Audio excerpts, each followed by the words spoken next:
Ya listo. Bueno, ahora ya que iniciamos la grabación, entonces el día de hoy vamos a hacer la sesión número 2, una parte de la sesión número 2 en realidad, en que vamos a ver el examen físico abdominal, también específicamente el examen regional de vaso y de hígado. De ahí también vamos a ver lo que es semiología del esófago y sobre todo la patología de reflujo, de enfermedad por reflujo gastroesofágico y la hemorragia digestiva tanto alta como baja. Entonces vamos a empezar porque esta es la parte quizás lo del examen físico es un poquito más largo, pero es la parte más importante para que puedan evaluar en las patologías en todo lo que es el abdomen, ¿no?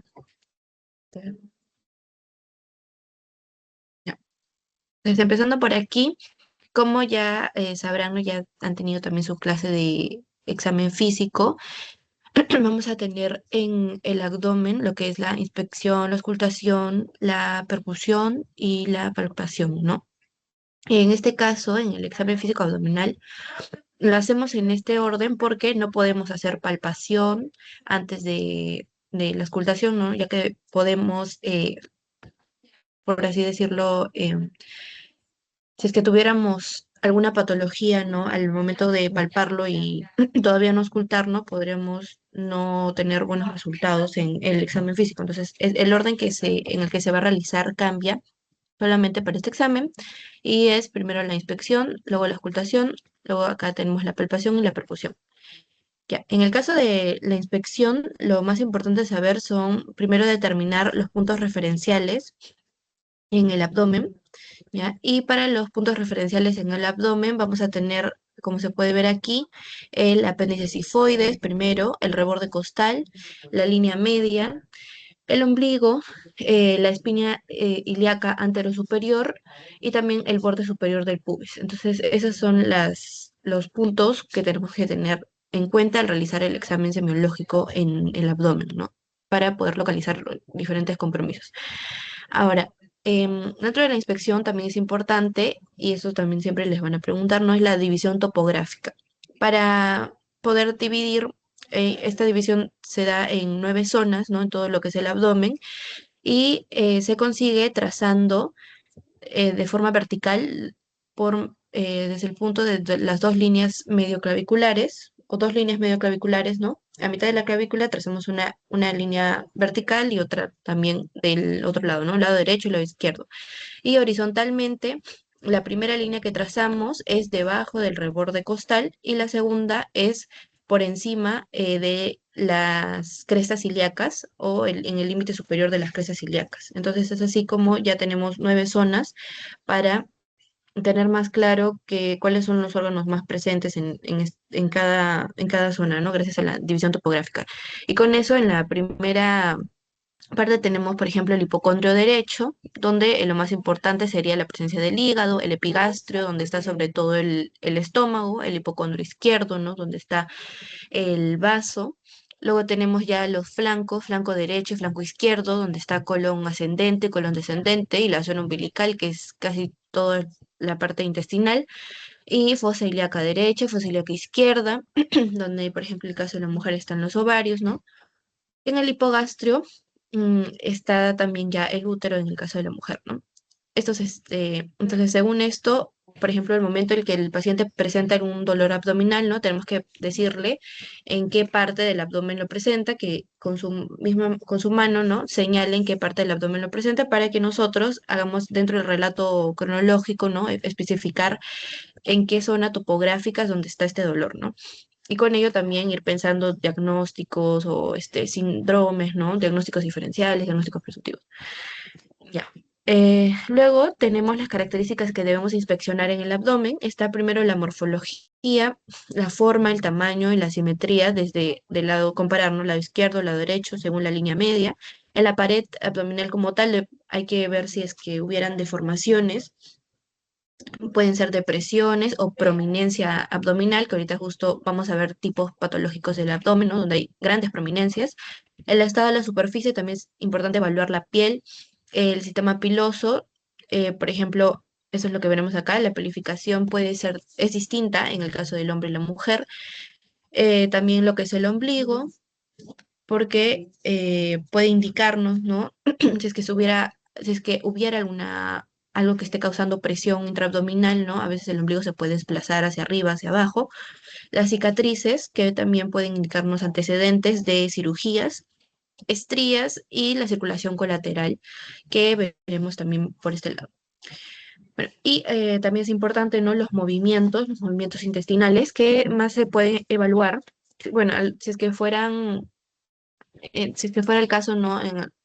Podrían verse por inspección, pero también los movimientos se van sobre todo los intestinales, no vamos a evaluarlo por medio de los ruidos hidroaéreos ya en la auscultación. Ya.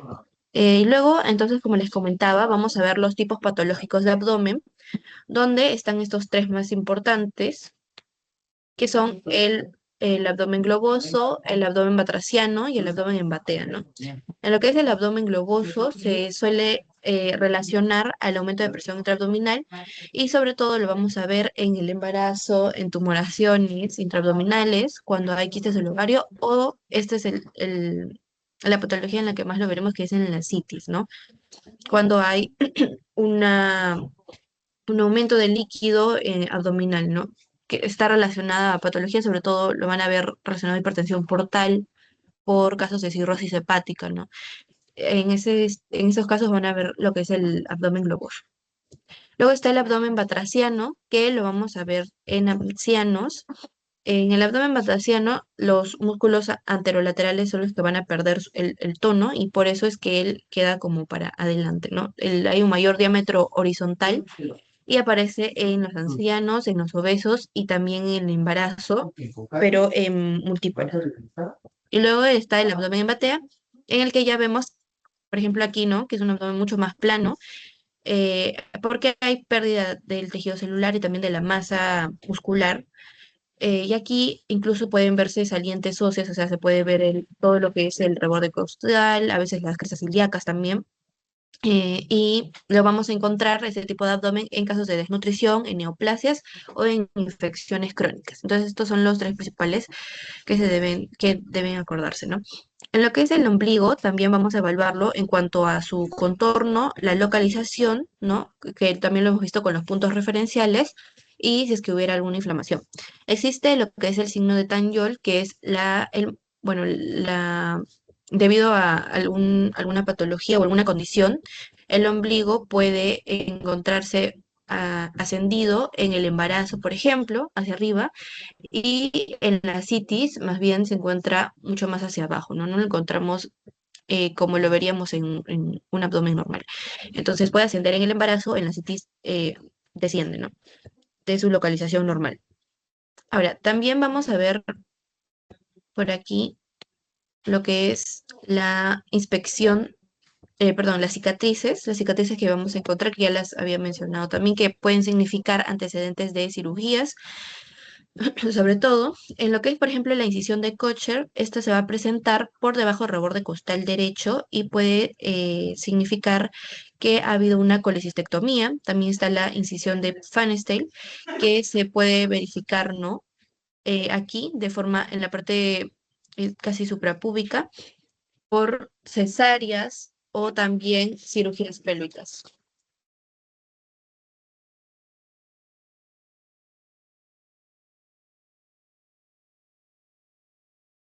Ya. Luego tenemos también, perdón, la incisión supraumbilical, la incisión de McBurney, que lo vamos a ver mucho en las apendicectomías. Este McBurney también lo vamos a repetir en maniobra. Bueno, en punto de McBurney también para determinar patologías en el apéndice. Incisión paramedial, las paramediales tanto derecha como izquierda puede haber, la incisión inguinal y la incisión infraumbilical, ¿no? Las más importantes son las que ya indican cierto antecedente de cirugía, ¿no? Como lesión de Kocher en el reborde costal derecho y el de McBurney también con las apendicectomías. Ya. Luego tenemos la inspección lateral, ¿no? También es importante no solamente verlo de frente, sino también al paciente echado, ¿no?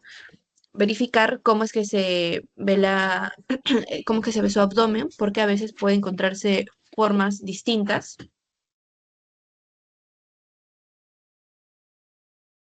Ya. Por ejemplo, vamos a ver una distensión generalizada con el obligo deformado en casos de obesidad o si es que hubiera un meteorismo, ¿no? También podemos encontrar distensión de la mitad superior cuando hay dilatación gástrica, cuando hay quistes pancreáticos o en carcinomatosis. Puede haber una dilatación ya generalizada y con el ombligo mucho más prominente, como se ve acá en casos de ascitis, como les comentaba, ¿no? Que se denomina el abdomen globoso, o también en tumores o hernias umbilicales, ¿no? Por eso que también puede darse la protrusión del ombligo. Otro sería la distensión de la mitad inferior del abdomen, que lo veremos sobre todo en lo que es el embarazo, en tumores ováricos o también en la retención vesical. Separándolo por tercios, en el tercio inferior específicamente podemos, si encontráramos también distensión o hinchazón, ¿no? Podría ser por un fibroma uterino, también en casos de embarazo, ¿no? O distensión vesical. Y ya un abdomen deprimido, como lo veíamos también en el abdomen en batea, ¿no? Se va a dar por casos de desnutrición. Bueno, y por este lado vemos la circulación colateral. Como les comentaba, la circulación colateral, en realidad la normal se va a dirigir por encima del ombligo y por debajo de este, ¿no? Pero no suele notarse a simple vista, ¿no? Por eso es que cuando aumenta la circulación colateral, como en casos de hipertensión portal, vamos a notarlo así como en cabeza de medusa, ¿no? Las venas se van desde el ombligo van a protruir, ¿no? De forma radial y lo vamos a poder, esto sí se puede ver de forma notoria en casos de pacientes que tengan hipertensión portal. Y también está la otra presentación que se da ya un poco menos, es menos común, ¿no? Por la obstrucción de la vena cava inferior. En este caso, las venas se van a manifestar a los lados de la pared abdominal e incluso pueden llegar a la parte de los miembros inferiores, ¿no? Pero es a los lados. Y sobre todo lo vemos, como lo mencionaba, ¿no? Por alguna patología en la vena cava inferior, ¿no? Esas son formas en las que podemos encontrar la circulación colateral abdominal. Bueno, por otra parte, también les había dicho sobre la pilificación. La pilificación en el hombre también, la pilificación es importante también verla porque, por ejemplo, en el caso del hombre, ¿no? Puede ser, o debe ser, mejor dicho, romboidal, llega casi hasta el abdomen, ¿no? Suele notarse ya en el abdomen, en la parte inferior, y de la mujer es triangular y más bien no se suele notar en el abdomen, ¿no? Porque ya está cubriendo lo que es el monte de Venus y no llega hasta la zona del abdomen, ¿no? Eso es importante también verificar en el paciente. Si es que hubiera alguna alteración hormonal, por ejemplo, ¿no? En los hombres, deberíamos encontrar este tipo de purificación. Ya. Otros signos que también están dentro de la inspección o que se pueden ver con la inspección, ¿no? Sería el signo de Cullen, que es esta equimosis periumbilical, y también el signo de Gray-Turner o también signo de Halsted, que es la equimosis del flanco izquierdo. Ambos signos van a poder encontrarse en la pancreatitis necrohemorrágica o también por hepatopatías, pero más común la pancreatitis necrohemorrágica, ¿no? Por su mismo nombre podemos encontrar estos signos, tanto alrededor del ombligo, cuando se denomina signo de Cullen, o signo de Gray-Turner, cuando la equimosis se encuentra en el flanco izquierdo. Bueno, la auscultación es lo que vamos a verificar en la auscultación, sobre todo el funcionamiento del tubo digestivo, ¿no? Y también intestinal. Para eso debemos escuchar los ruidos hidroaéreos o también denominados borborismos, que tienen una frecuencia de 5 a 35 por minuto. Eso es lo que deberíamos escuchar. Es un poquito difícil contarlos, pero esto es lo que se ha indicado, ¿no? Lo que sí suele más bien identificarse es cuando están aumentados o cuando de por sí no se escuchan, ¿no? Cuando están disminuidos. Entonces, vamos a encontrarlos aumentados en frecuencia e intensidad en casos de diarrea, aumentados y con dolor, junto con dolor cólico, o sea, el paciente también ha manifestado que tiene dolor cólico cuando hay un hilo obstructivo, ¿no? Que es el hilo se define como la disminución del movimiento intestinal, ¿no? Entonces, obstructivo en este caso sería por algún componente físico que no permite que haya un adecuado funcionamiento intestinal. Entonces, en casos en los que esté aumentado más dolor cólico, será sobre todo por hilo obstructivo, estarán disminuidos y con un dolor continuo en la peritonitis. Pero sobre todo, esta es la diferenciación más importante, estarán disminuidos y sin dolor en el hilio paralítico, ya que es un hilio también llamado funcional o adinámico, porque acá no es que hay algo que esté obstruyendo el intestino para poder hacer sus movimientos, sino de que hay un problema en el propio funcionamiento del intestino que no permite que se mueva correctamente, ¿no? Entonces, o que haga los movimientos intestinales. Entonces, por eso es que aquí encontramos los ruidos disminuidos y no suele presentarse acompañado de dolor. En la auscultación también podemos escuchar los roces de fricción en el hígado, en el vaso, pero solamente cuando van a estar aumentados cuando haya infarto esplénico o hepático. Y también están los soplos arteriales, que suelen también encontrarse cuando hay hipertensión, y para eso es importante saber dónde están, por ejemplo, las principales arterias en lo que es el abdomen, ¿no? Tenemos aquí la aorta, la arteria renal derecha, arteria renal izquierda, la arteria ilíaca derecha, arteria ilíaca izquierda, y lo que es también las arterias femorales, derecha e izquierda, ¿no? Ahí estos son los puntos en los cuales debemos auscultarnos con el estetoscopio si es que encontráramos algún soplo arterial. Podemos encontrar, por ejemplo, el soplo diastólico en la zona umbilical, se suele relacionar con la hipertensión renovascular. Ya. Esto es en cuanto a la inspección y la ocultación. Luego tenemos lo que sigue es en el examen físico abdominal, la palpación, ¿no? Esta es la parte más importante porque aquí existen bastantes maniobras, pero sobre todo lo vamos a enfocar en hígado y vaso, ya que es donde hay muchas más maniobras para poder em, verificar el estado de estos órganos, ¿no? Bueno, entonces en lo que es la palpación, primero tenemos la palpación de orientación, que se ha denominado mano de escultor, porque con la mano relajada no se tiene que suavemente ir recorriendo por todo el abdomen, como si se moldeara. Es una primera parte de palpación, de la palpación solamente para detectar si es que hubiera resistencia o masas muy superficiales o ya de por sí al tocarlo el paciente tiene dolor, ¿no? Luego está la palpación superficial, que se hace desde el lado derecho. Ya acá también se hace una pequeña presión sobre la pared abdominal. Igualmente, ¿no? Evaluamos la sensibilidad del abdomen, el tono muscular, el dolor también. Y luego ya está esta parte, ¿no? Que es la parte más grande dentro del examen físico, que es la palpación de cada órgano. Pero como han visto su teoría, ¿no? Está enfocado sobre todo en hígado y vaso, ¿no? Acá vamos a ver lo que es el estado del hígado, ¿no? Que se encuentra en el hipocondrio derecho, como les comentaba, ¿no? Se puede palpar uno o dos tres veces por debajo del reborde costal derecho, sobre todo pidiendo al paciente inspiración profunda. Y si es que fuera ya fácilmente palparlo, no podemos hablar de una hepatomegalia. Luego en el vaso lo vamos a encontrar el hipocondrio izquierdo a nivel de la de la décima costilla y normalmente no se palpa, ¿no? Si es que hubiera una esplenomegalia es cuando lo vamos a encontrar fácilmente a la palpación. Luego está también el ciego y el sigmoides, el ciego en la fosa ilíaca derecha y el sigmoides en la fosa ilíaca izquierda. El estómago, que pocas veces es accesible, ¿no? Como dije, casi siempre la mayoría de los órganos se palpan cuando ya hay una patología, sobre todo de agrandamiento, ¿no? Luego también está el colon transverso, que se puede sentir como un cordón, ¿no? Bajo los dedos, eso sí, suele ser palpable, y el riñón, los riñones que se palpan en ambos flancos, ¿no? Flanco izquierdo, flanco derecho, también para descartar algún crecimiento. Bueno, luego de la palpación de cada órgano, que ahorita vamos a ver, vamos a explayarnos un poquito más en lo que es del hígado y del vaso, tenemos que también verificar los orificios herniarios. Ya, en cuanto a los orificios herniarios, vamos a tener la exploración si es que hubiera una hernia abdominal, ¿no? Que se puede detectar como una tumoración blanda y que protruye en la pared abdominal, ¿no? Ahora, las hernias que podemos encontrar en el abdomen puede ser epigástrica, puede ser umbilical, también ya un poquito en la parte inferior inguinales o femorales, ¿no?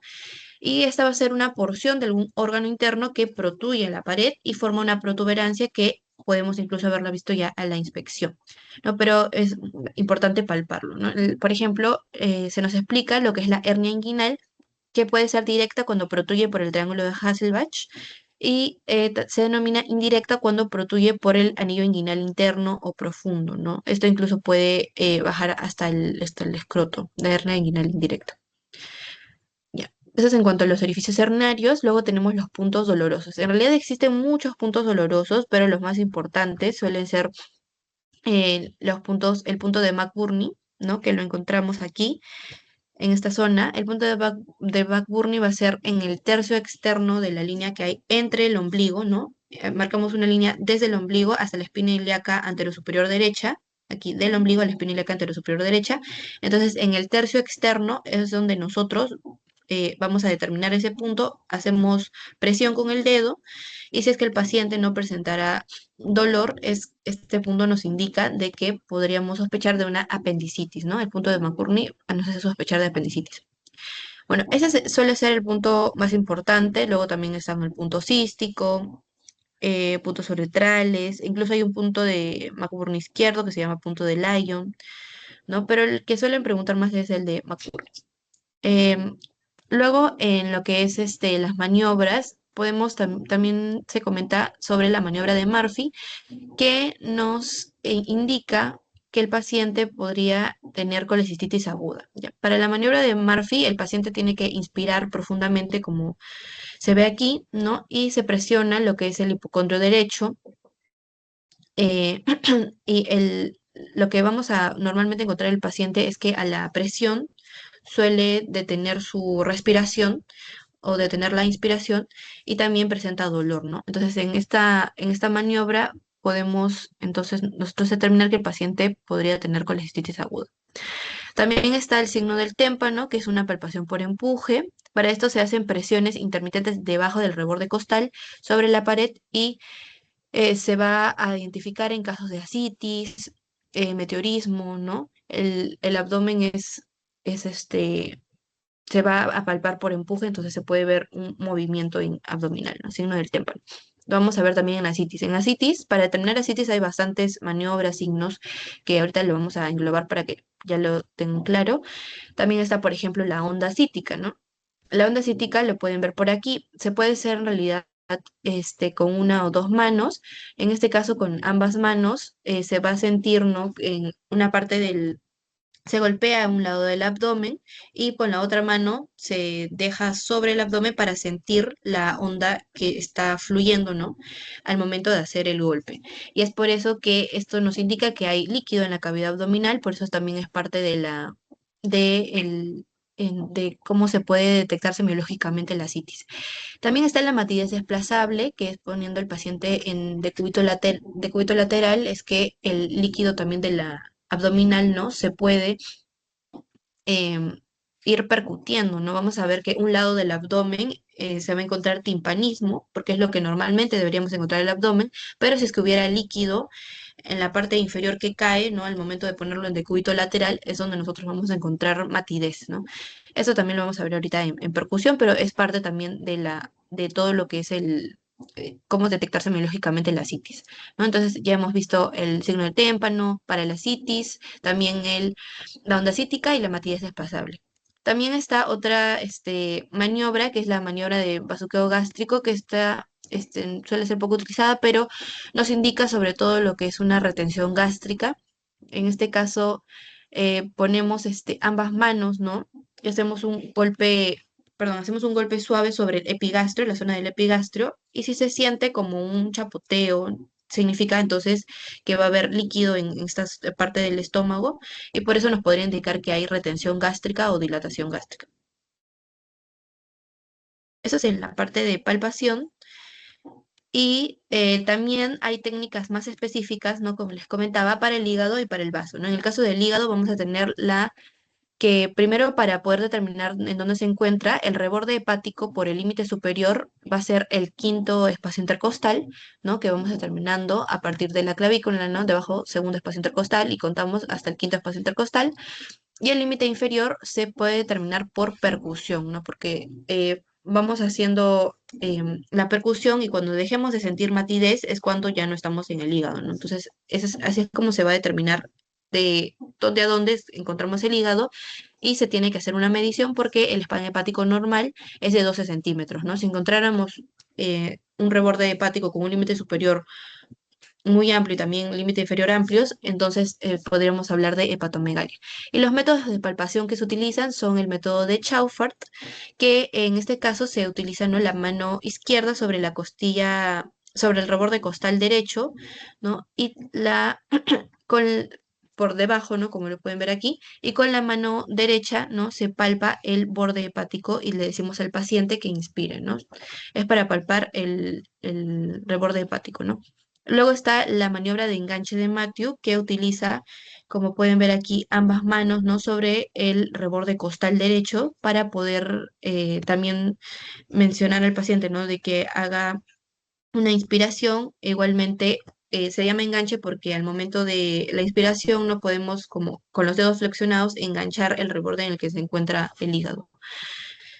Y luego está el signo de Hilbert, que se utiliza eh, empujando también el hígado, ¿no?, hacia la mano palpadora, ¿no? Se va poniendo a partir de la región lumbar derecha, vamos subiendo hasta llegar al hígado y lo vamos palpando, ¿no? Bueno, esas son las tres maniobras que se utilizan para poder palpar el hígado. Luego está en el vaso, ¿no?, que como les comentaba, normalmente no se palpa ni se percute, ¿no?, pero en casos de esplenomegalia sí lo podemos encontrar. Sobre todo para el vaso se utilizan las maniobras en decúbito lateral intermedio, ¿no? Entonces le decimos al paciente, ¿no?, que se ponga de costado del lado derecho para poder palpar el lado izquierdo. Entonces tenemos dos maniobras importantes que son la maniobra de Nageli, en el cual la mano izquierda va a empujar las costillas izquierdas y la mano derecha palpa el hipocondrio izquierdo, ¿no?, como lo pueden ver aquí. Luego está la maniobra de Merlo, que también es similar, pero se hace ya con una inspiración profunda, ¿no? En este caso también palpamos todo lo que es el hipocondrio izquierdo con igualmente empujando un poco la parrilla costal de este lado para que podamos hacer presión, ¿no?, si es que hubiera esplenomegalia, y con la otra mano vamos palpando en el hipocondrio por debajo del reborde costal izquierdo. Entonces buscamos el polo inferior del vaso. Estas son las dos maniobras que se utilizan para el vaso en decúbito lateral. Luego, en la parte de la percusión, sobre todo vamos a hablar de matidez y timpanismo. Entonces, cuando encontramos una matidez simétrica, podemos verlo esto en asitis o en tumores de quiste ovárico, como les mencionaba, el movimiento del líquido abdominal, ¿no?, va a generar esta. Si es que la pusiéramos de otro lado, por ejemplo, la matidez desplazable, vamos a encontrar una zona que queda con timpanismo, que es lo normal, lo que deberíamos encontrar normalmente, y la zona de líquido es donde nosotros vamos a percutir matidez, ¿no? Luego también está la matidez asimétrica, que se encuentra en el caso de tumoraciones. No solamente una zona tiene matidez, entonces podríamos sospechar de tumoraciones. La matidez fija, que en este caso no desplazable, ¿no?, que podemos encontrar en quistes de ovario o en una citis enquistada. Y como les mencionaba, el signo de matidez desplazable, que es típico en la citis. Y bueno, el timpanismo, ya, pero un timpanismo aumentado, podemos encontrarlo en el hilio obstructivo o por gases intestinales, ¿no? También está la forma en la que nosotros debemos hacer la percusión. Puede ser a partir, ¿no?, de la línea media, de forma irradiada o también de forma poligonal.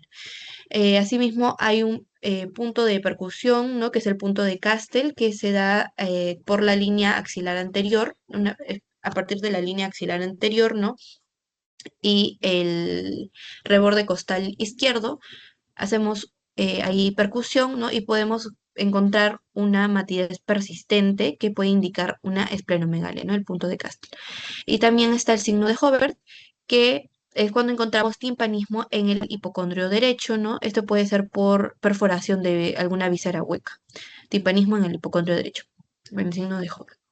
Bueno, y con eso hemos acabado con lo que es la parte del examen físico en la pared abdominal. Ahora vamos a ver ya las dos patologías para terminar con la clase, que solamente son el ERGE, ¿no?, la enfermedad por reflujo gastroesofágico, y también la hemorragia digestiva.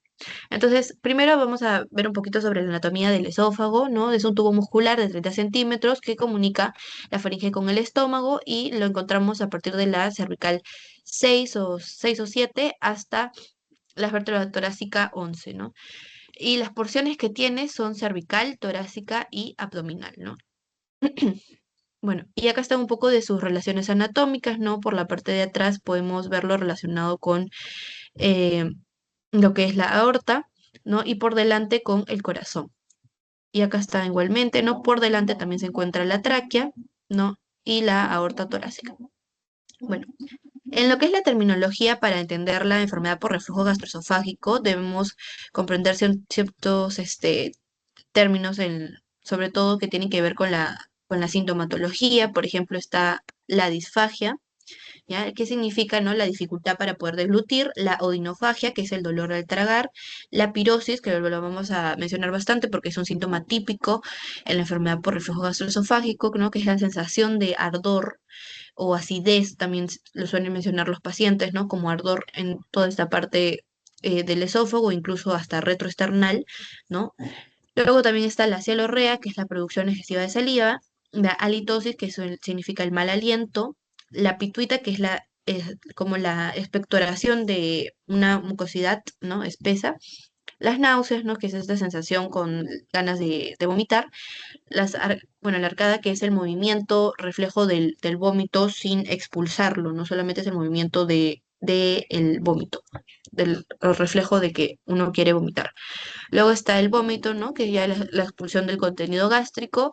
El hiposingulto, que es una contracción del diafragma por el cierre brusco de la glotis, se da el hipo, ¿no? Que también otro nombre es el singulto. La contracción involuntaria del diafragma porque se cierra de forma brusca en la glotis. Y bueno, el dolor esofágico relacionado no con la deglución, ¿no? Que eso es lo que vamos a ir explicando.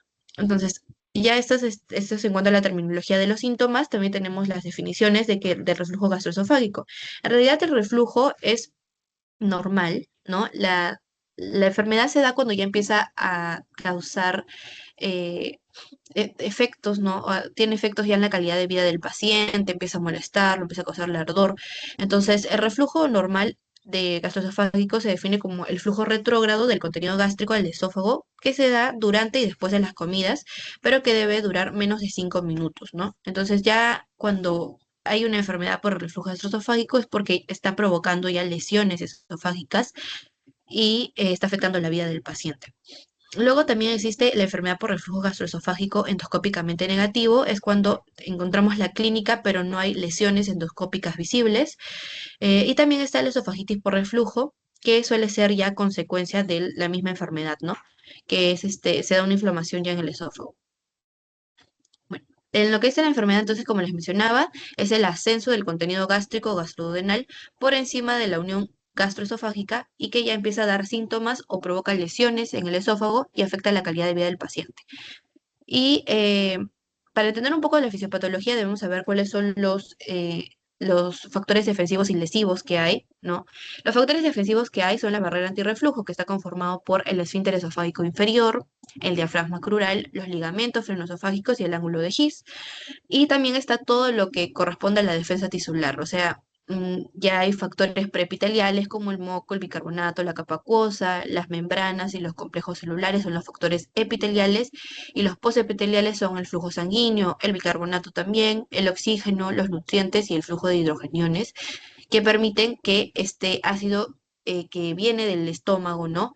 En el momento en que hace reflujo, no dañe completamente el esófago y luego ya de por sí tiene que volver a su sitio, ¿no? Que es el estómago. También está el aclaramiento esofágico, que es importante porque es la capacidad que tiene el esófago para poder vaciar este contenido gástrico, ¿no? Pero está determinado por tres factores, que es la gravedad, la saliva y también la peristalsis propia del esófago, ¿no? La peristalsis esofágica, o sea, el movimiento esofágico. Entonces, estos son los tres factores defensivos que tiene el esófago para no ser dañado por el reflujo. Y luego están los factores lesivos, ¿no? Que van a obviamente predominar ya en la enfermedad, que es, por ejemplo, el material refluido, que está conformado por ácido gástrico, ¿no? Y también pepsina, el aumento de la presión intragástrica que hace que aumente también, por lo tanto, el movimiento del reflujo, ¿no? Hacia el esófago y el retraso en el vaciamiento esofágico, que como les mencionaba es esta capacidad para que pueda vaciar el contenido, ¿no? Que ha ascendido desde el estómago. Entonces, en la fisiopatología, lo que vamos a encontrar es sobre todo una relajación del esfínter esofágico inferior y por lo tanto no hay mucha fuerza para que no ingrese, ¿no?, contenido del estómago, y por eso es que con el esfínter esofágico inferior hipopresivo, ¿no?, sin fuerza, sin presión, se expulsa el componente gástrico y se mantiene ahí por cierto tiempo, pero como mencionaba, normalmente debería ser solo durante o después de las comidas y menos de 5 minutos, ¿no? Si se mantiene ahí por más tiempo es que empieza a causar ya lesiones y se da la enfermedad. Los síntomas típicos van a ser la pirosis, que como les mencionaba es esta sensación de ardor, ¿no? Puede manifestarse hasta en la parte retroesternal, porque incluso este es un diagnóstico diferencial en dolor retroesternal, ¿no? La regurgitación, que como tal no se siente por el ascenso del líquido o del ácido, y la disfagia, que también es que estos pacientes van a presentar una dificultad para poder comer, ¿no? Al momento de, eh, van a presentar una dificultad para tragar. Bueno, y los síntomas atípicos, otros que también he estado explicando, son la odinofagia, ¿no?, el dolor al tragar, el hipo, las náuseas y los vómitos. Existen también manifestaciones extraesofágicas, entre ellas están algunas torácicas, ya que es importante no confundirlas con otras patologías, ¿no? Por eso hay que preguntar por todos los síntomas, ¿no? En torácicas está la tos crónica, el asma, la bronquitis también, o el dolor precordial de tipo no cardíaco, ¿no? Porque se podría confundir con un infarto. Por eso es importante preguntarle si es que también ha sentido la pirosis, ¿no?, la regurgitación. También se puede encontrar lo que es la disfonía, ¿no?, esta dificultad para poder hablar, la disfagia intermitente, la ronquera, la gingivitis y el laringoespasmo son otras manifestaciones de tipo extraesofágicas. El diagnóstico es con la clínica, y también ya para determinar sobre todo lo que es el estadio se utiliza la endoscopía, ¿no? La endoscopía es lo más importante, también está la radiología, la histología, la manometría para ver la presión en el esófago y la pH-metría, ¿no?, para determinar el pH del ácido que está ascendiendo. Y hay que hacer un diagnóstico diferencial con la calasia, que también suele ser una complicación ya de la enfermedad a largo plazo, la colelitiasis, el infarto, como les mencionaba, por el dolor que manifiestan los pacientes, el dolor retroesternal, el cáncer esofágico, el espasmo esofágico, la úlcera gástrica, la gastritis, la infección por Helicobacter pylori y la hernia yatal. Estos son los diagnósticos diferenciales a hacer. Em, y sobre todo, no dejar de tomarlo en cuenta cuando se trata de un síndrome, ¿no? O cuando tiene presentaciones extraesofágicas, también hay que considerar a la enfermedad por reflujo gastroesofágico. Bueno, esta parte es importante porque está acá cómo se da la clasificación por endoscopía. Por endoscopía tenemos dos clasificaciones, la de Savary-Miller y la de Los Ángeles, ¿no? En la de Savary-Miller están 5 estadios. En la primera solamente se ve esta erosión, ¿no?, que es única o múltiple, pero puede afectar varios pliegues y no es confluente, como se puede ver aquí en la imagen, ¿no? Luego ya en el estadio 2 sí se ven erosiones confluentes y no circunferenciales, solamente están salpicadas, ¿no?, por algunas partes del esófago, ¿no? Pero sí son confluentes, ¿no? Como se ve aquí. En el estadio 3 las erupciones son circunferenciales, eritematosas, ¿no? Ya aquí toman esta predisposición, ¿no?, de estar alrededor de todo el esófago, ¿no?, y de forma confluente. Y el estadio 4 puede ser cualquiera de estos tres estadios junto con una úlcera, la presencia de alguna úlcera o estenosis o un esófago corto. Y el estadio 5 es cuando ya vemos el esófago de Barrett, ¿no?, que es un estadio mucho más grave y que además presenta o no lesiones del 1 al 3 de estos estadios. Luego está el de la clasificación de Los Ángeles. Tenemos aquí los 4 grados. En el grado A es solamente una o más ruptura de las mucosas, pero acá más se determina por el tamaño, ¿no? Aquí en el grado A son menores de 5 milímetros y no se extienden entre las crestas, son más pequeñas, ¿no? En cambio, en el grado B ya son una o más rupturas, pero mayores de 5 milímetros, y tampoco se van a extender entre las crestas de los pliegues mucosos, no solamente es por el tamaño. En el grado C ya vamos a ver que se están extendiendo, ¿no? No tienen esta misma disposición, se están extendiendo por las crestas o los pliegues mucosos en el esófago, y además afectan a menos del 75% de la circunferencia. Esa es la diferencia con el grado D, en la que también están extendidas ya por toda la circunferencia del esófago. Sin embargo, van a afectar a por lo menos 75% a más, ¿no? Entonces acá es menos del 75% en afectación circunferencial, y acá es más del 75% en toda la circunferencia también, ¿no? Ya. Eso es en cuanto a la severidad. Para eso se tienen esas dos clasificaciones, ¿no? Y acá están las complicaciones más importantes de la enfermedad por reflujo gastroesofágico. Está primero la acalasia, que es la incapacidad del esfínter esofágico para relajarse al deglutir. En realidad hay causas idiopáticas, pero también una de las más importantes es la infecciosa por la enfermedad de Chagas, ¿no? Por la infección contra el Panosoma cruzi. Y en este caso la fisiopatología se explica porque hay una hipertonía en el esfínter esofágico inferior que hace que con esta forma, ¿no? Que se puede ver radiológicamente como un pico de pájaro, ¿no? O pico de colibrí también se le denomina. También tienen otros nombres, ¿no? Punta de lápiz, ¿no? Y entonces esa hipertonía hace que obviamente hay una incapacidad para poder deglutir los alimentos y el ácido, ¿no? que ha refluido se quede en el esófago y por lo tanto empiece a causar lesiones. Ahora, la triada es sobre todo la disfagia, o sea, la dificultad para deglutir, pero de sólido a líquido, ¿no? Primero empieza sólido y luego es también con los líquidos. Luego está la regurgitación, que ya es lo típico, ¿no? Y la pérdida de peso por la misma dificultad para poder comer. Y como les mencionaba, el signo radiológico importante en la calasia es que se presenta como pico de pájaro. Otra complicación importante también es el esófago de Barrett, que es una conversión metaplásica, o sea, las células pierden ya su estructura normal, las células del epitelio esofágico pierden su estructura normal y por lo tanto su función y se vuelven un epitelio cilíndrico, ¿no? Esto cuando se determina ya tiene un potencial maligno en más del 50% de los casos, por lo que suele asociarse luego a cáncer de esófago, ¿no? En que se puede ver radiológicamente también con el signo de la mordida de manzana. Ya así como pueden ver aquí en el esófago, se ve acá, ¿no? Y como una manzana mordida, ¿no? Por ambos lados. Ya. Y por último tenemos la hemorragia digestiva, ya para terminar. Bueno, en la terminología es importante saber, ¿no? De que la hemorragia digestiva alta o baja se va a determinar según el ángulo duodeno-yeyunal o también denominado el ángulo de Treitz, ¿no? Para lo cual vamos a tener eh, lo que es la hemorragia según el ángulo de Treitz. Por encima del ángulo de Treitz tenemos lo que es la hemorragia digestiva alta y por debajo la hemorragia digestiva baja con el intestino delgado, el colon, el recto o el ano. Y acá los signos que tienen que saber, ¿no? Que son los signos evidentes, son la hematemesis, que es el vómito con sangre, que suele ser procedente del tracto gastrointestinal alto. También está la melena, que son heces negras, acá lo vamos a ver, esta es la melena, heces negras, pastosas y malolientes, ¿no? Sobre todo tienen un mal olor, y se diferencia de la hematoquesia porque acá más bien es eliminación de sangre roja por el ano, ¿no? Que está mezclado con las heces, ¿no? Es distinto a la melena que ya es completamente las heces negras, pastosas, ¿no? En cambio acá en la hematoquesia es más que se ha eliminado sangre junto con las heces, ¿no? Esa es un poco la diferencia, ¿no?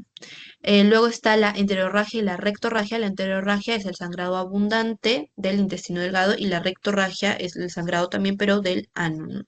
Generalmente la rectorragia no está mezclado con heces, como en estos casos, ¿no? Sino solamente es sangre, ¿no? De sangre eh, a partir del recto. Bueno, también existen otras terminología como el sangrado oculto, que se hace con un test de sangre oculta positivo y también presenta anemia el paciente, o el sangrado oscuro, que es un sangrado que se determina así, sangrado oscuro, porque no se ha identificado la fuente de la que proviene. Bueno, en la hemorragia digestiva alta, entonces en la epidemiología es importante saber que suele ser más común que en la hemorragia digestiva baja, suele presentarse más en hombres y el 80-85% son tienen un origen gastroduodenal, ¿no? Las causas en el esófago suelen ser varices esofágicas relacionadas a hipertensión portal, por ejemplo, hepatopatías, la esofagitis, el cáncer de esófago o el desgarro de Mallory Weiss, que también es una causa común por el desgarro en la unión gastroesofágica, ¿no? Que empieza a causar hemorragia. En el estómago puede ser relacionado a úlcera péptica o duodenal, gastritis, cáncer gástrico, angiodisplasias o lesión de Dieulafoy. Y en el duodeno por úlceras también, pero duodenales o la duodenitis, ¿no? Entonces acá ya hemos estado mencionando algunas causas y acá están las más comunes, que son estas, las úlceras sobre todo, las úlceras gástricas o duodenales, la gastritis o la duodenitis, la esofagitis y las varices esófago. gástricas, que suelen relacionarse a hepatopatías o como se ven como complicaciones de hepatopatías, como la hipertensión portal, por ejemplo, que es la más común, ¿no? También está el síndrome de Mallory-Weiss, como les mencionaba, es por un desgarro, ¿no? En la mucosa eh, gastroesofágica que empieza a generar, acá se relaciona mucho con los vómitos, suele ser mucho relacionado a los vómitos, pero ahorita lo vamos a ver en cuanto a los signos y síntomas de cada uno, o de los más comunes sobre todo. Y otra vez acá el diagnóstico es por la endoscopía. Para un poquito para determinar la severidad en el caso de la hemorragia digestiva alta y sobre todo también el riesgo de recidivas, se utilizan diferentes escalas, ¿no? En este caso, la escala de Rockall, ¿no? Nos determina, ¿no? El riesgo de recidiva y también el riesgo como tal de la hemorragia del paciente, ¿no? No es importante que ahorita se aprendan todos los tópicos, ¿no? Pero sino de que se pueda entender según, por ejemplo, al menos la interpretación, según la puntuación, cuál es el riesgo de recidiva en cada caso, ¿no? En la escala de Rockall, la puntuación 0 al 2, riesgo de recidiva del 5%, luego del 5 al 11, riesgo de recidiva del 25%. Y en el caso de la escala de Blatchford es más para eh, determinar si es que el paciente que tiene la hemorragia necesita una endoscopia o no, ¿no? Los parámetros van a ser el nivel de la urea, la hemoglobina, la presión arterial sistólica y algunos otros, ¿no? Si es que presenta otras comorbilidades o otra sintomatología como el síncope, por ejemplo. Según esto se determina una puntuación y más de 6 puntos es cuando nosotros determinamos que necesita una endoscopia de forma urgente y menos de 6 solamente el tratamiento médico y bueno, 0 obviamente el alta y el manejo ambulatorio. Y la clasificación de Forrest, que es la más preguntada, ya la clasificación de Forrest es la más preguntada porque primero determina el grado de la hemorragia y también el porcentaje del riesgo de recidiva, ¿no? De que el paciente otra vez pueda presentar esta hemorragia. Entonces, la hemorragia activa o el sangrado a chorro es cuando se va a determinar como grado 1A, 1B, y el porcentaje de recidiva es de 67 al 95%. Se llama de vaso visible, ¿no? Cuando es de grado 2A y tiene un riesgo de 22 a 55%. De cuando hay un coágulo rojizo es 2B, 15 a 30%. Cuando hay manchas negras junto con la hemorragia es 2C y tiene un riesgo de 4 a 7%. Y la ausencia ya de signos de hemostasia solamente se ve casi blanco, ¿no? Porque ya ha habido un tapón que ha controlado la hemostasia, perdón, que ha controlado la hemorragia, es de grado 3 y el riesgo es mucho menor, ¿no? El riesgo de recidiva es de 2%. Ya. Este sí sería importante, ¿no? Que se lo aprendan y acá de estos dos es más importante la interpretación y solamente, por ejemplo, saber qué tópicos se evalúan, ¿no? Acá es urea, hemoglobina, presión y otros. Ya. Y por este lado tenemos una tablita en el que tenemos las causas más importantes de la hemorragia digestiva alta. Ya, acá sobre todo es que ustedes diferencien ahora, ¿no? Para la práctica es cómo se manifiesta cada una y también a qué condiciones o factores de riesgo se puede relacionar. En realidad, la clínica de la hemorragia digestiva alta suele ser esta, hematemesis, como les mencionaba, ¿no? La melena, ¿no? Como se puede ver aquí, ¿no? Las heces llenas de sangre y la enterorragia y la hematoquesia más se presentan cuando es un sangrado masivo, o sea, cuando ya ha habido una pérdida de más de 1000 mililitros o el tránsito intestinal ha estado muy acelerado, ¿no? Y por eso es que también se ha dado como una hemorragia digestiva alta, porque estos suelen verse más en hemorragias digestivas bajas, solamente lo vamos a encontrar en una digestiva alta cuando sea por un sangrado mayor. Los síntomas principales que se presentan, por lo tanto, son la hematemesis y la melena. Los vamos a ver en casi todos estos casos, ¿no? En la úlcera duodenal o gástrica, que es la causa más frecuente de la hemorragia digestiva alta grave, encontramos, ¿no? Hematemesis, melena, hematoquesia, ¿no? Si es que hubiera un sangrado rápido. Y los signos o síntomas que presentará el paciente son el dolor abdominal o el dolor asociado con la ingesta. En el caso de las úlceras, ya que también van a tener una clase de úlceras, la úlcera duodenal va a ceder con los alimentos el dolor, y en el caso de una úlcera gástrica, el dolor aumenta con los alimentos. Eso es importante determinarlo también para preguntarle al paciente, ¿no? Y ir viendo a qué nivel es la lesión. Y las condiciones o factores de riesgo que puede manifestar el paciente es que tenga infección por Helicobacter pylori, ¿no? Que sobre todo se ve relacionado a úlcera duodenal, si es que usa aspirina, ¿no? El alcohol, el ácido acetilsalicílico, aspirina, si es que tiene un frecuente consumo de alcohol, de tabaco, ¿no? Si es que presenta estrés y el síndrome de Solinger-Ellison también, que ya es una patología un poquito más difícil de encontrar, ¿no? En el que hay una alta producción de ácido gástrico y por eso que también puede generarse úlceras. La esofagitis también presenta, como les mencionaba, hematemesis melena y acá también veremos disfagia o dinofagia, dolor retroesternal.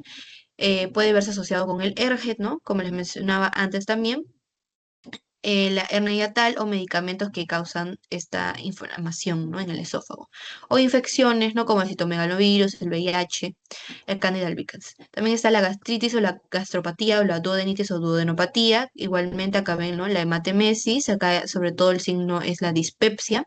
Y esta es una causa ya de hemorragia digestiva alta, pero leve. En las complicaciones de la hipertensión portal están las varices esofágicas o gástricas, que eso es lo que, por lo que es que los pacientes presentan la hemorragia. También vemos hematemesis melena. Y en los signos o síntomas vamos a ver estigmas de enfermedad hepática crónica, ¿no? Eh, o signos de hipertensión portal, puede incluso verse relacionado con ascitis, eh, y todo lo que son signos de hepatopatía crónica, ¿no? Luego, ¿qué más vamos a encontrar? Este es otro síndrome, síndrome de Mallory-Weiss, que les mencionaba que era por un desgarro.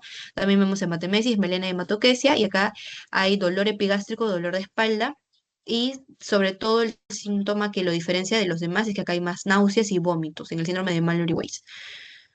Y ya, bueno, eso sería lo más importante. Y ya para hemorragia digestiva baja, solamente que conozcan, ¿no? Cuáles son las causas más importantes. Acá es más en hombres, hay una mortalidad de 4 a 10% y la causa más común suele ser la diverticulosis, es una causa anatómica común, ¿no? Que es una protrusión, que se van a encontrar como protrusiones que salen del intestino. El inflamatorio puede ser por una causa infecciosa, por la enfermedad inflamatoria intestinal, que también es la llamada enfermedad de Crohn, úlceras por estrés y vascular por angiodisplasias, por hemorroides o por isquemia.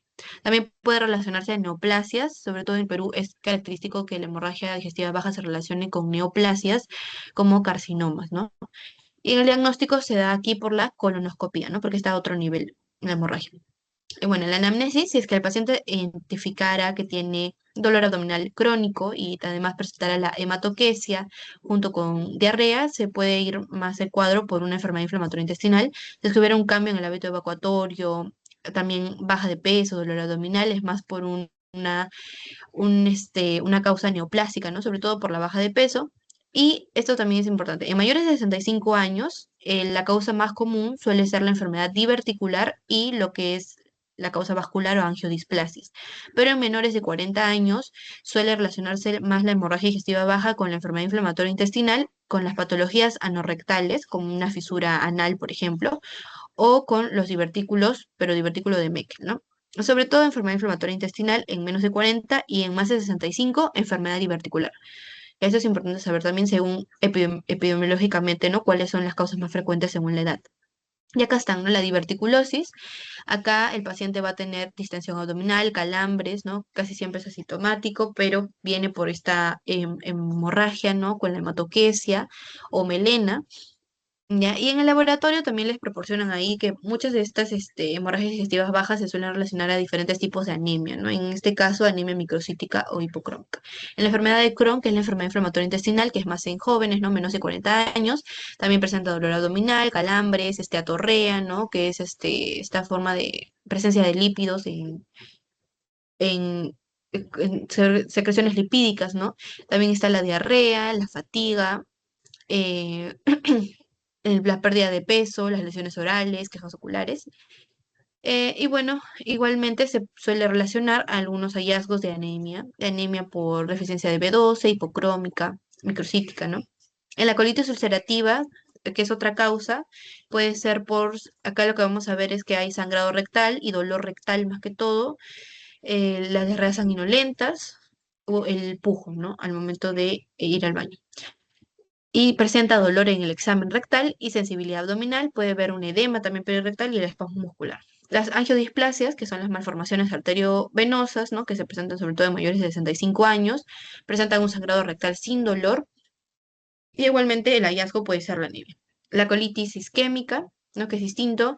Acá hay un dolor, se presenta más junto con dolor abdominal, a diferencia de la colitis ulcerativa. Acá hay más dolor abdominal, leve moderado y la diarrea somnolenta si se presenta en ambos, ¿no? Hay tensión abdominal, sangrado en el recto también. Las neoplasias colónicas, como les mencionaba, son frecuentes y asociadas en la clínica, lo van a ver junto con baja de peso o también lo que se llama el síndrome constitucional, ¿no? Una baja de peso en pocos meses, de muchos, más de 10 kilos en pocos meses. Está acá también el dolor abdominal, la distensión, ¿no? La pérdida de peso, que es lo que lo diferencia de los demás, de las demás causas. Y la enfermedad hemorroidal, poco dolor o sangrado rectal. Acá hay leve incontinencia, historia de constipación sobre todo, y acá en el examen físico podemos encontrar ya de por sí, ¿no? Las hemorroides prolapsadas, el sangrado excesivo en el examen rectal, y estigmas también a veces de enfermedad hepática crónica, porque también puede causar varices hemorroidales, ¿no? Y con ello también el sangrado. Y la fisura anal, que se menciona también como una patología no rectal en el caso de menores de 40 años, también es causa de hemorragia digestiva baja, se ve un dolor mucho más desgarrante y el prurito perianal obviamente está asociado también a la fisura y el dolor es bastante severo a la evaluación rectal, ¿no? El tacto rectal y suele ser un sangrado de color rojo vivo. Bueno, casi todas van a presentar anemia porque se está dando las hemorragias digestivas bajas suelen tener una cantidad mayor, ¿no? Por eso que les mencionaba que una hemorragia digestiva baja, perdón, alta, puede presentar también melena o, perdón, puede presentar también hematoquesia o enterorragia solamente si se tratara de un sangrado masivo. Pero aquí ya, al ser sangrados masivos, no suelen identificarse junto con estados de anemia, ¿no? Diferentes tipos de anemia, microcítica, hipocrómica, ferropénica, entre otros. Bueno, chicos, eso sería todo por la clase. Si tienen alguna pregunta, la pueden hacer y también ahorita les envío el post.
Ya, gracias. Disculpen, me demoro un ratito para que lo puedan responder ahorita porque si no, para poder contarles su asistencia.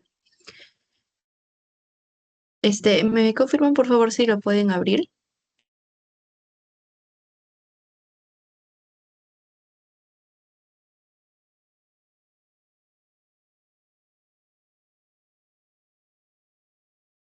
Ya, ya listo, chicas. Gracias. Bueno, entonces cualquier duda o pregunta del pasito de ahorita o de la clase me pueden escribir. Y también la próxima clase, como ya acabamos acaban con lo que es semiología general y semiología digestiva, voy a colocar preguntas del examen anterior para que repasen esos dos segmentos, porque son los dos capítulos primeros que ven para su parcial. Y creo que ya ahí después sigue semiología respiratoria y cardiovascular, pero vamos avanzando con esos dos, así que la próxima clase para que puedan repasar, para que vayan repasando y no se les pase, para que respondan con las preguntas del examen anterior, ¿ya? Y bueno, ya, eso sería todo, chicas. Gracias por asistir a la clase y nos vemos el próximo domingo. Hasta luego, chicas.